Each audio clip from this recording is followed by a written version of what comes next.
Curious minds. आज मैं आपको नेचर के, भगवान के एक बहुत ही फैसिनेटिंग क्रिएचर से मिलाऊंगा। ऐसी खूबसूरत, ऐसे कमाल के जीव भी हमारे साथ रहते हैं, ये आज हम देखेंगे। सबसे छोटा जो पक्षी होता है वो होता है हमिंग बर्ड। हमिंग बर्ड बहुत ही ज़्यादा टाइनी है और वो बना है फूलों पे फीड करने के लिए। फूलों पे फीड करने के लिए वो हवर करता है, एक ही जगह पर उड़ता है हवा में। ये देखिए, ये हमिंग बर्ड है।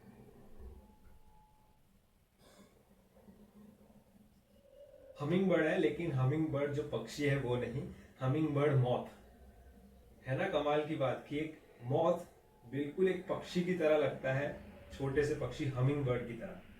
सिर्फ दिखता नहीं है, ये हमिंग बर्ड की तरह ही इसकी पूरी फिजियोलॉजी है, ये बिहेव करता है, इसकी फीडिंग हैबिट है। सबसे पहले हम फ्लाइट देखें तो इसकी फ्लाइट में कमाल की स्पीड है इनके अपने पंखों को फड़फड़ाने की। यानी बीट्स पर सेकंड की बात करें तो 90 बीट्स पर सेकंड, एक सेकंड में 90 बार अपने पंखों को ये, और आप जो देख रहे हैं ये स्लो मोशन है, तो आप इमेजिन कर सकते हैं कि कितनी स्पीड है इनके पंखों की।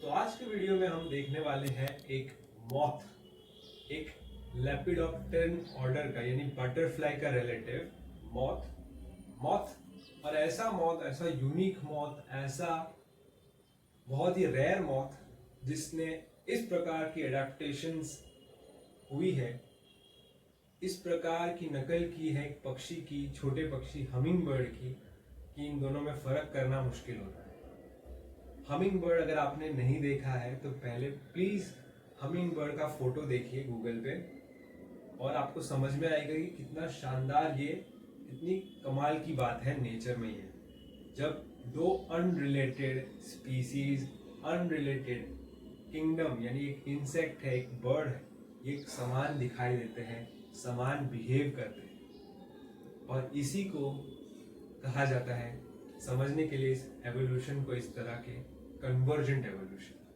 कन्वर्जेंट एवोल्यूशन को समझेंगे हम, लेकिन पहले जरा इस मॉथ के बारे में जान लेते हैं। इसका साइंटिफिक नाम क्या है? इसको मैक्रोग्लॉसम जीनस के अंदर रखा जाता है। मैक्रोग्लॉसम में मोस्ट लाइकली जो स्पीसीज हम देख रहे हैं ये है गिरेंस या कोडिथुस। मोस्ट लाइकली इन दोनों में से ही एक स्पीसीज को हम देख रहे हैं, लेकिन जीनस है मैक्रोग्लॉसम। Family स्फिंगिडे family. तो इससे हम इनको साइंटिफिकली क्लासिफाई करते हैं, समझते हैं। कुछ इंसेक्ट्स इतने बड़े होते हैं, इतने हूबहू नकल करते हैं कि छोटे पक्षी की तरह दिखाई दे, और हमारा हमिंग बर्ड हॉक मॉथ बिल्कुल एक ऐसा ही उदाहरण है। हमने बीच में ही कुछ ही दिनों पहले एक चींटी को देखा था। असल में वो चींटी नहीं थी, चींटी की नकल कर रहा एक स्पाइडर था। सोचिए कितनी अमेजिंग चीजें नेचर में देखने मिलती है, जो हमारे दिमाग को चक्कर में डालते हैं। और जो स्टडी करते हैं इंसेक्ट्स पे, यानी एंटोमोलॉजिस्ट, और जो बर्ड्स पे स्टडी करते हैं ऑर्निथोलॉजिस्ट, उनके लिए बड़ा सिरदर्द हो जाता है जब ऐसे जीव देखने मिलते हैं, क्योंकि वो एक सेट ऑफ रूल से इनको नहीं देख सकते, परख नहीं सकते। आप चाहे इंसेक्ट्स के फैन ना हो, लेकिन कैसे आप इस charismatic humming bird look like को नापसंद कर सकते हैं?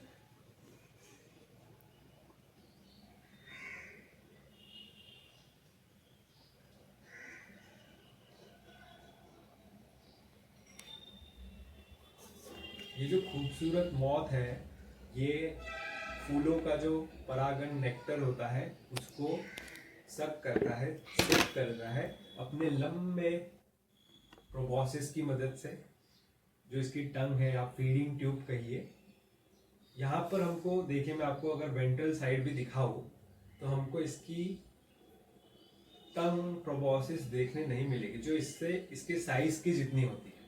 क्यों? क्योंकि उसने ये रोल करके बंद करके रखी हुई है। जब इसको फूल मिलेगा तब ये उसको बाहर निकालेगा और फीड करेगा। है ना कमाल की बात? ये भी इतने बड़े टंग के साथ घूमना बड़े अड़चन की बात है। तो इस प्रकार से एवोल्यूशन हुआ है कि देखिए, आपको इसकी प्रोबॉसिस देखने नहीं मिलेगी, जो लंबी फीडिंग ट्यूब है। रोल करके रखी हुई है। और इनकी जो सीमिंगली मोशनलेस फ्लाइट होती है, हवर करने की कला होती है, हम अगर दूर से देखें फूलों पर इनको उड़ते हुए तो आपको लग सकता है कि कोई हमिंग बर्ड है, पक्षी है। एक क्रेजी केस है कन्वर्जेंट एवोल्यूशन का।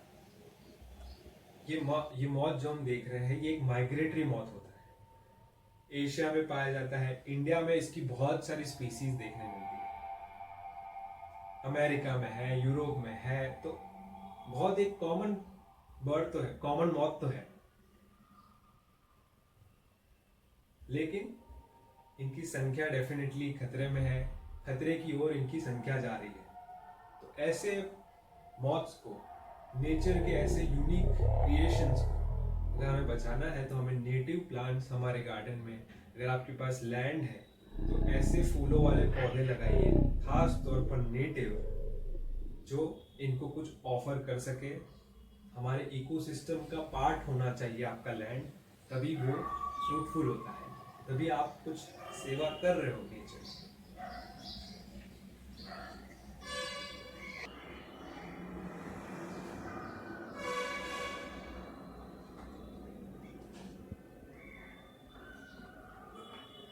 ये जो स्पीसीज हम देख रहे हैं हमिंग बर्ड मॉथ की, ये बिल्कुल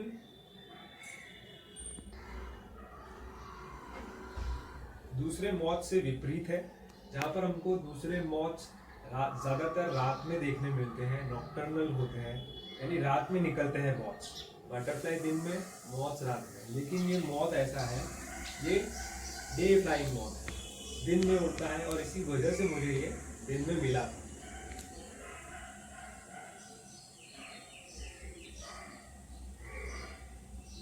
इनकी यूनिक फ्लाइट की एबिलिटी, होवर करने की एबिलिटी को कैप्चर करने के लिए ही मैंने इनको कंटेनर में रखा है, एक सी थ्रू प्लास्टिक कंटेनर।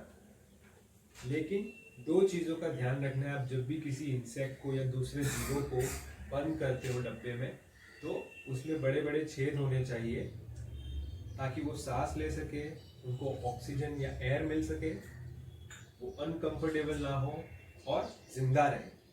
और दूसरा कि तुरंत ज़्यादा समय तक उनको बंद नहीं रखना है। आपका जैसे ही काम हो जाए, आप देख लो, ऑब्जर्व कर लो, तुरंत इनको रिलीज कर देना है, जितना जल्दी हो सके उतना, ताकि ये जिंदा रहे।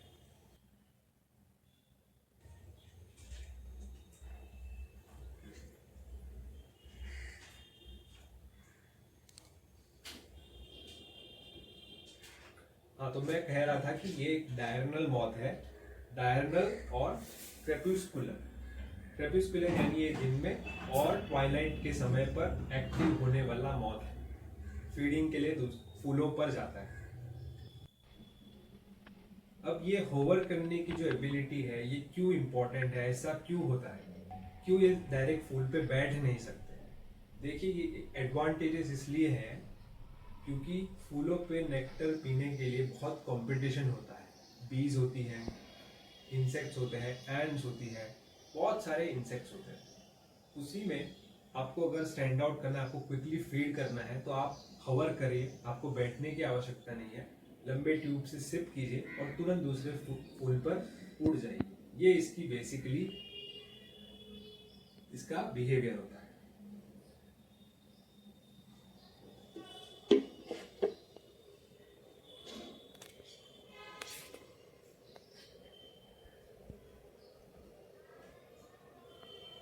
एक बड़ा मॉथ है, 50 मिलीमीटर तक की इसकी विंग स्पैन होती है। साथ ही में अगर हम ऊपर से देखें डॉर्सल व्यू से, तो हमको ब्राउनिश ग्रे कलर और ब्लैक लाइंस देखने मिलती है। सबसे खास चीज जो इसमें नजर आती है जब हम इनको ऐसे ऊपर से देख रहे होते हैं, जब ये बैठा होता है रेस्टिंग पोजीशन में, तो इसकी टेल देखिए। सबसे नोटिसेबल पार्ट तो वही है, इसकी टेल इस प्रकार से है कि एक पक्षी की टेल की तरह दिखाई दे। असल में ये छोटे छोटे जो स्केल्स या फिर हेयर है, उसका एक टफ्ट ही है। बहुत ही स्टाउट रोबस्ट मॉथ है देखने में। बहुत सारे फूलों पर एक साथ थोड़े थोड़े समय पर ये फीड करता है और क्विकली एक फूल से दूसरे फूल पर मूव करने वाला मॉथ है। इनके कैटरपिलर की बात करें तो कैटरपिलर बिल्कुल विपरीत ग्रीन कलर का होता है, स्ट्राइकिंग ग्रीन कलर, और पोस्टीरियर साइड पे थोड़ा ब्लू रंग देखने मिलता है।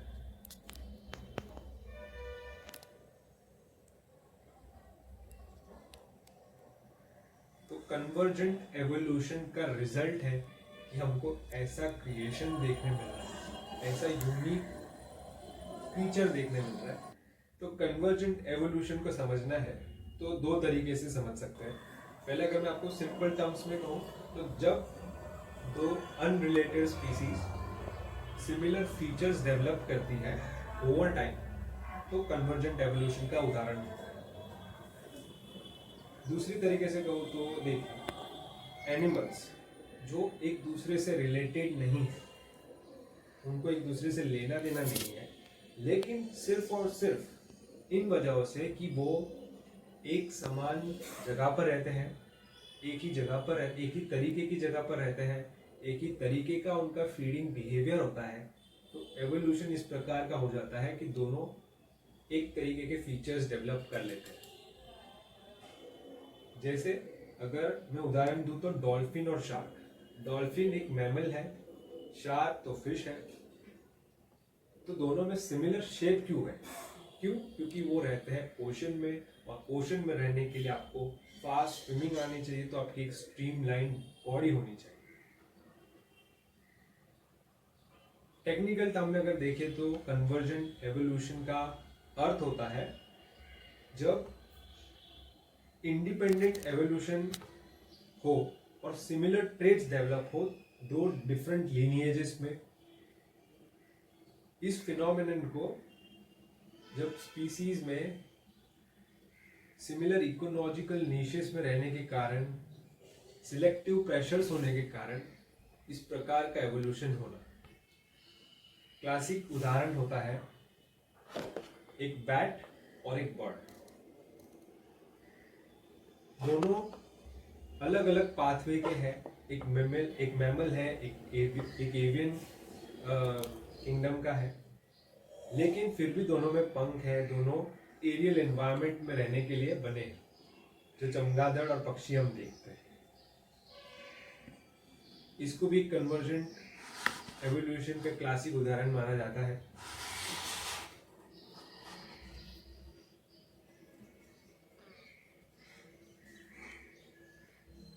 यानी सिंपली अगर कहे तो ऐसे दिखना, ऐसे एक्ट करना, क्योंकि आपको सेम काम करना है, तो काम करने के लिए आप सेम चीजें करेंगे। इस हमिंग बर्ड मॉथ को देख रहे, अगर इसका उदाहरण ले तो इसको समझने के लिए देखिए, एक हमिंग बर्ड और एक मॉथ दोनों सेम जगह पर रहते हैं, इकोलॉजिकल नीश है उनकी, दोनों का सिमिलर नेक्टर फीडिंग बिहेवियर है और ट्यूबुलर फूलों पे ही ये फीड करते हैं। तो इन नेसेसिटीज की मदद से इनमें होवरिंग की कला आती है, और साथ ही लंबी एक ट्यूब होती है फीडिंग।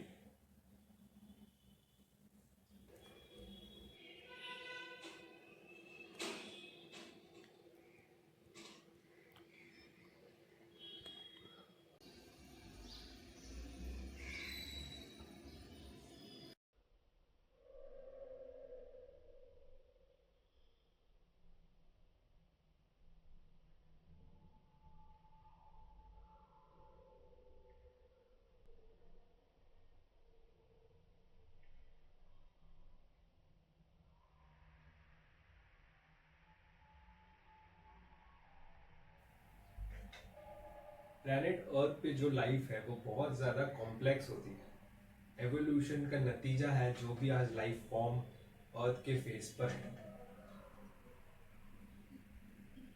हर एक लाइफ फॉर्म एक दूसरे से कनेक्टेड होता है नेचर में।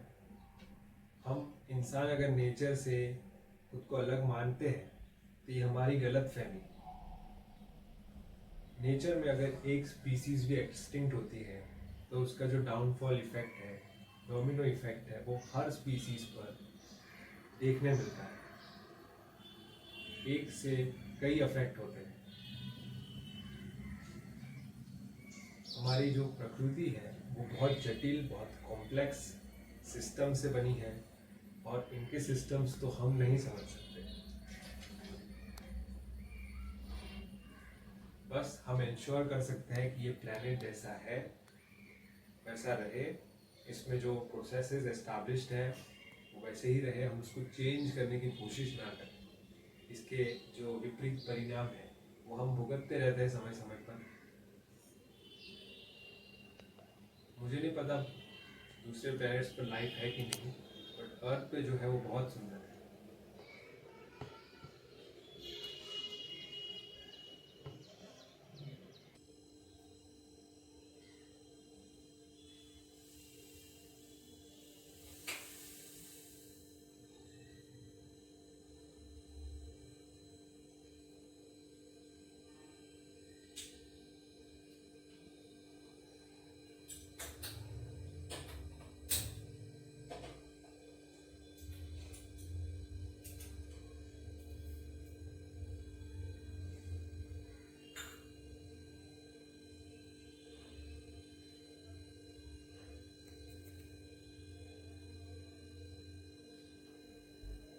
तो इस वीडियो में हमने एक बहुत ही शानदार मौत को देखा है, कन्वर्जेंट एवोल्यूशन की थियरी को समझा, उसके उदाहरण को देखा।